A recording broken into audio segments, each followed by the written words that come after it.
एक गांव में टिंकू अपनी पत्नी के साथ रहता था। रात होते ही उसके घर में कुछ अजीब अजीब सी आवाजें आने लगती थी। अजी सुनिए ना, देखिए ना, वो डरावनी डरावनी आवाजें फिर से आने लगी हैं। उठिए ना अजी, उठिए ना। क्या हुआ रेशमा? अजी देखिए ना, जमीन के अंदर से फिर से किसी के चीखने की आवाजें आ रही हैं। रोज रात होते ही ये आवाजें आने लगती हैं। आप कुछ कीजिए ना, इतने डर के माहौल में मैं नहीं रह सकती। ठीक है, मैं सुबह होते ही ये जमीन खुदवा कर देखता हूँ। आखिर माजरा क्या है? अभी तुम सो जाओ, रात बहुत हो गई है।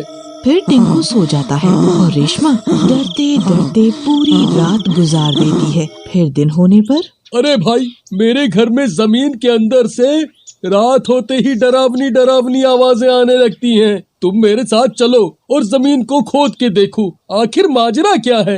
नहीं नहीं टिंकू भाई, पूरा गांव बोलता है कि तुम्हारा घर श्रापित है। तुम्हारे घर की जमीन के नीचे किसी भूत पिशाच का वास है। अगर मैंने तुम्हारे घर की जमीन खोद दी तो सबसे पहले वह चुड़ैल मेरा सर धड़ से अलग कर देगी। चल डरपोक, चल भाग यहाँ से। मैं किसी भूत प्रेत पर विश्वास नहीं करता। फिर टिंकू वापस अपने घर की ओर चल देता है। फिर रात होने पर टिंकू और रेशमा सो रहे होते हैं। तभी वो डरावनी डरावनी आवाजें आने लगती हैं और रेशमा की नींद खुल जाती है।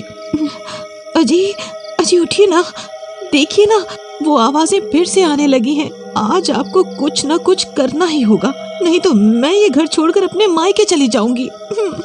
फिर टिंकू गुस्से में उठता है और कुल्हाड़ी से जमीन खोदने लगता है और कुछ ही देर में अपने कमरे में एक गहरा गड्ढा खोद देता है। तभी वो डरावनी आवाजें तेज हो जाती है और उस गड्ढे से बहुत तेज बदबू आने लगती है। अजी ये बदबू कैसी है? क्या हमने गड्ढा खोदकर कोई गलती तो नहीं कर दी ना? फिर टिंकू उस गड्ढे के अंदर उतर जाता है। वहाँ उसे एक औरत की लाश मिलती है। फिर वो उस लाश को अपने कंधे पर डालकर गड्ढे से बाहर निकल आता है। अजी ये किसकी लाश है और ये हमारे घर के नीचे कैसे आ गई? पता नहीं भगवान, ये लाश कहाँ से आ गई। अजी क्या ये लाश ही डरावनी डरावनी आवाजें निकाल रही थी? पता नहीं, मुझे तो कुछ समझ नहीं आ रहा। अजी इसके चेहरे से कपड़ा हटाकर तो देखिए कि क्या पता कोई जान पहचान का हो। तुम्हारा दिमाग तो खराब नहीं हो गया? अगर कोई चुड़ैल निकली तो? मैंने आपसे बड़ा डरपोक अपनी जिंदगी में नहीं देखा, जो एक लाश से भी डर रहा है। फिर रेशमा उस लाश के चेहरे से कपड़ा हटा देती है और उसकी आंखें फटी की फटी रह जाती है। वो एक चुड़ैल होती है। अरे मर गई रे। अजी ये तो कोई चुड़ैल की लाश है। कहीं हमने इसे बाहर निकाल कर कोई गलती तो नहीं कर दी? मुझे बहुत डर लग रहा है जी, कहीं ये जाग न जाए। फिर टिंकू उस लाश को उठाकर वापस गड्ढे में फेंक देता है। भगवान, हमें अब और यहाँ नहीं रुकना चाहिए। चलो जल्दी यहाँ से निकलते हैं।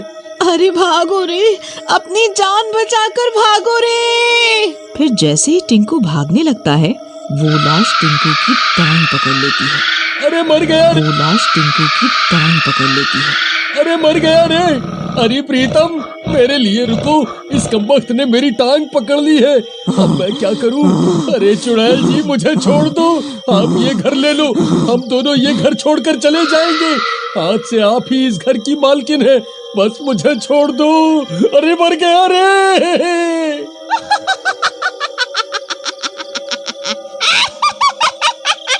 इतने सालों के बाद कोई इंसान मेरे हाथ आया है, ऐसे कैसे छोड़ दूं?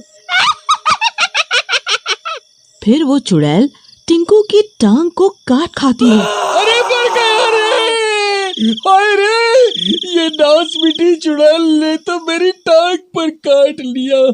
अरे कमबख्त, ये तूने क्या कर दिया? मेरी टांग ही चबा डाली। कम से कम अब तो मुझे छोड़ दे।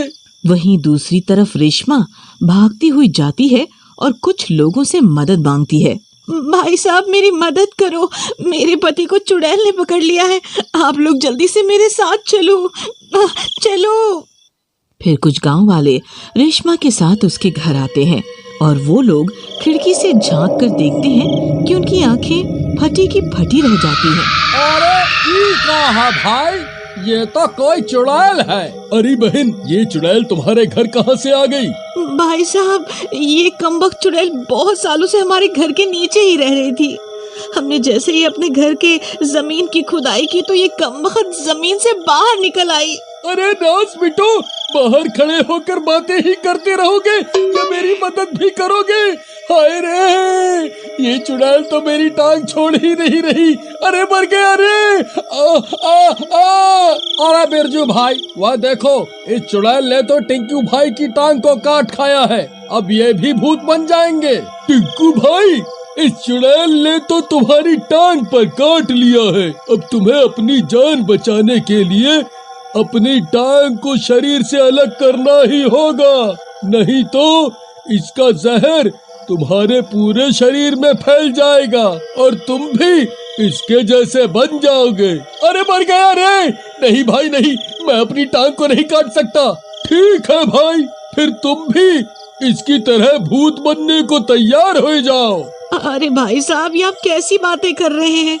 अगर ये भूत बन गए तो मेरा क्या होगा? अजी, आप अपनी एक टांग काटकर खुद को इसके चंगुल से आजाद क्यों नहीं करवा लेते जी?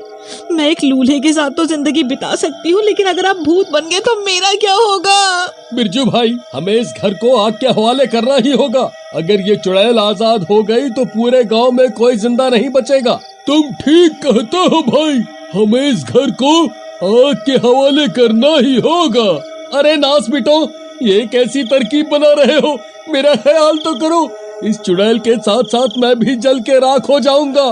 देखो टिंकू भाई, तुम्हारे पास एक आखिरी मौका है। जल्दी से अपनी टांग काट कर इस चुड़ैल से अपना पीछा छुड़ा लो, नहीं तो हम इस घर को आग के हवाले कर रहे हैं।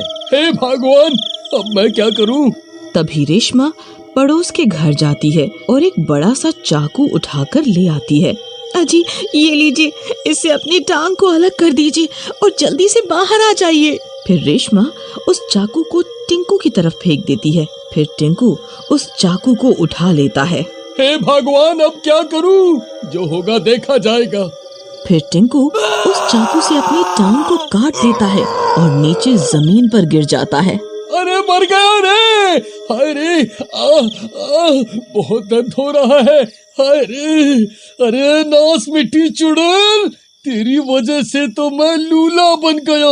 हाय, मैं तो कहीं का नहीं रहा। अरे मर गया रे। उसकी एक टांग चुड़ैल के हाथ में रह जाती है। बहुत स्वादिष्ट है, आज तो मजा ही आ गया। टिंकू भाई, जल्दी से इस घर से बाहर निकलो। हम इस घर को आग के हवाले कर रहे हैं। अरे कमबख्तो, रुक जाओ, मुझे तो बाहर आने दो। हाय, मर गया रे। हाय। फिर टिंकू जैसे तैसे लंगड़ाता हुआ घर से बाहर निकल जाता है। उसके बाहर निकलते ही गांव वाले घर को आग के हवाले कर देते हैं।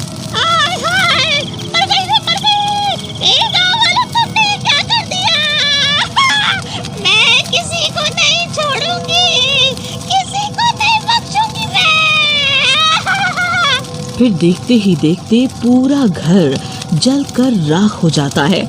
फिर कुछ देर इंतजार करने के बाद गांव वाले घर का जला हुआ सामान हटाकर उस चुड़ैल की लाश की तलाश करने लगते हैं, लेकिन उन्हें वहां किसी की कोई लाश नहीं मिलती। बस जमीन में एक गहरा गड्ढा मिलता है।